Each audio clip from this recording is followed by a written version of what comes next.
बहुत समय पहले की बात है। एक राजा को उपहार में किसी ने बाज के 2 बच्चे भेंट किए। वे बड़ी ही अच्छी नस्ल के थे और राजा ने कभी इससे पहले इतने शानदार बाज नहीं देखे थे। राजा ने उनकी देखभाल के लिए एक अनुभवी आदमी को नियुक्त कर दिया। जब कुछ महीने बीत गए तो राजा ने बाजों को देखने का मन बनाया और उस जगह पहुंच गए जहां उन्हें पाला जा रहा था।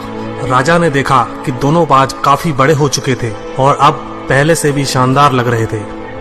राजा ने बाजों की देखभाल कर रहे आदमी से कहा, मैं इनकी उड़ान देखना चाहता हूँ, तुम इन्हें उड़ने का इशारा करो। आदमी ने ऐसा ही किया। इशारा मिलते ही दोनों बाज उड़ान भरने लगे, पर जहाँ एक बाज आसमान की ऊंचाइयों को छू रहा था, वहीं दूसरा कुछ ऊपर जाकर उसी डाल पर आकर बैठ गया जिससे वो उड़ा था। ये देख राजा को कुछ अजीब लगा। क्या बात है, जहाँ एक बाज इतनी अच्छी उड़ान भर रहा है, वहीं ये दूसरा बाज उड़ना ही नहीं चाह रहा। राजा ने सवाल किया, जी हुजूर, इस बाज के साथ शुरू से यही समस्या है, वो इस डाल को छोड़ता ही नहीं। राजा को दोनों ही बाज प्रिय थे और वो दूसरे बाज को भी उसी तरह उड़ना देखना चाहते थे। अगले दिन पूरे राज्य में ऐलान कर दिया गया, जो व्यक्ति इस बाज को ऊंचा उड़ाने में कामयाब होगा उसे ढेरों इनाम दिया जाएगा।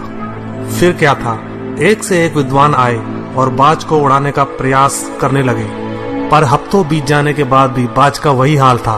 वो थोड़ा सा उड़ता और वापस उसी डाल पर आकर बैठ जाता। फिर एक दिन कुछ अनोखा हुआ। राजा ने देखा कि दोनों बाज आसमान में उड़ रहे हैं। उन्हें अपनी आंखों पर यकीन नहीं हुआ और उन्होंने तुरंत उस व्यक्ति का पता लगाने को कहा जिसने ये कारनामा कर दिखाया था। वह व्यक्ति एक किसान था। अगले दिन वह दरबार में हाजिर हुआ। उसे इनाम में स्वर्ण मुद्राएं भेंट करने के बाद राजा ने कहा, मैं तुमसे प्रसन्न हूँ, बस तुम इतना बताओ कि जो काम बड़े बड़े विद्वान नहीं कर पाए वो तुमने कैसे कर दिखाया। मालिक, मैं तो एक साधारण सा किसान हूँ। मैं ज्ञान की ज्यादा बातें नहीं जानता। मैंने तो बस वो डाल काट दी जिस पर बैठने का बाज आदी हो चुका था, और जब वो डाल ही नहीं रही तो वो भी अपने साथी के साथ ऊपर उड़ने लगा।